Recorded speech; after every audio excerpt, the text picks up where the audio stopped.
Welcome to Shami's World. I am your junior chef Shamanth. A very happy new year 2024 to all our viewers and subscribers. Today I am going to make instant laddoos. So let's get started. In a bowl, add 1 cup of milk powder, 1 cup desiccated coconut, half a cup of powdered sugar, some chopped almonds, and mix well. You can also add any nuts of your choice. My dear viewers, don't forget to like, share and subscribe to our channel and support us. Add some saffron soaked milk and mix well. This is a recipe with less ingredients and no fire.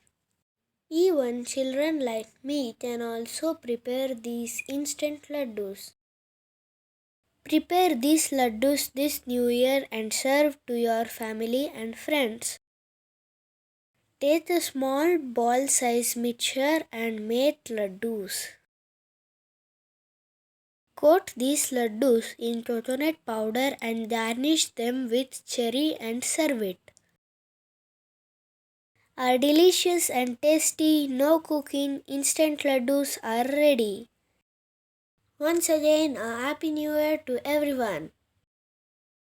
Let's meet in our next video. Till then, take care. Thank you.